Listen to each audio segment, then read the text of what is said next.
Dana White တယောက် Joshua Van ကိုကြည့်ပြီးတော့ပြုံးပျော်ရွှင်နေတာမြင်လားဒီပွဲမတိုင်ခင်တက်စရိုတိုင်းရာဆိုတဲ့ Japan Fighter လေးကသူ့ရဲ့ Grappling skill ကိုအလွန်ကြုံယုံကြည်ခဲ့ပါတယ် Stanford ရင်ရှင်အောင် Joshua Van ကိုစုပ်ပြတ်သက်သွားအောင်လုပ်ပစ်မယ်လို့ကျင်းဝါခဲ့တာပါ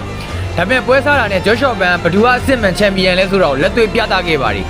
ပွဲစားမှာ Japan Fighter လေးကသူ့ရဲ့ Grappling skill တွေနဲ့အစပြုဖို့စူးစမ်းခဲ့ပေမဲ့ Joshua Van ရဲ့ Ground skill defense ကထူးရှယ်ကောင်းမွန်လွန်းလို့ဘာမှမတက်နိုင်ခဲ့ပါဘူးပရိသတ်တွေစိတ်ညစ်နေကြတဲ့ Grappling ပွဲမျိုးမဟုတ်ဘဲနဲ့ Joshua Van Stanford နဲ့ရှစ်သမားပြလိုက်တော့တကွင်းလုံးတောင်းဖျက်အားပေးတဲ့အနေနဲ့စူညံသွားပါတယ်Dana White တို့လိုပွဲစဉ်သူတွေကလည်းဒီလိုမျိုးပွဲမျိုးတိတ်ကြိုက်တာမဟုတ်လားအခုတော့ရရသသကမ္ဘာချန်ပီယံလာဆန်းရဲတဲ့သူတွေဘလို့ဆုံးသက်လဲဆိုတော့မြဝတိနဲ့ညင်လိုက်ရပါပြီဂျပန်သားလေးကိုဆုံးမရတာဗန်တော့ချွေးတော့မထွက်ဘူးဒီရက်ခက်ခဲမေလို့ထင်ခဲ့ပေမဲ့ချွေးမထွက်တွေးမထွက်ပဲနဲ့ဂျပန်သားလေးကတော့မြင်မကောင်းဖြစ်သွားခဲ့တာပါဟုတ်ပါတယ်စကားကျွင်နှုတ်မြောက်ဆိုတာဒါမျိုးကိုပြောတာပါသုံးရှိပဲလိုပါတယ်သူ့ရဲ့အားနည်းချက်ကိုသိနေပါပြီလို့ကျင်းဝါခဲ့ပေမဲ့ထင်တယ်လို့မလွယ်ဘူးဆိုတာကိုသူကိုယ်တိုင်ခံစားသွားရပါတယ်ဘာလို့လဲဆိုတော့ Joshua Van မြန်မာနိုင်ငံသား Flyweight ကမ္ဘာချန်ပီယံဖြစ်နေလို့ပါသူ့ရဲ့အားသာချက်လို့ထင်ခဲ့တဲ့ Grappling နဲ့အစဆွဲခဲ့ပေမဲ့အခုတော့ဘာပြောချင်သေးလဲလို့ Joshua Van ကကြိုးဝိုင်းထဲမှာလက်တွေ့ပြတာရင်အနိုင်ပြခဲ့တာပါကမ္ဘာကြီးက Joshua Van ဆိုတဲ့နာမည်ကိုအဆက်မပြတ်အော်မြင်နေခဲ့ပါပြီဒါမှပြည်သူပြည်သားတွေအားလုံးရဲ့ရင်ထဲကအားပေးတန်တွေနဲ့ကမ္ဘာကြီးရဲ့အလိုချင်ဆုံးဆန္ဒတစ်ခုပါပဲ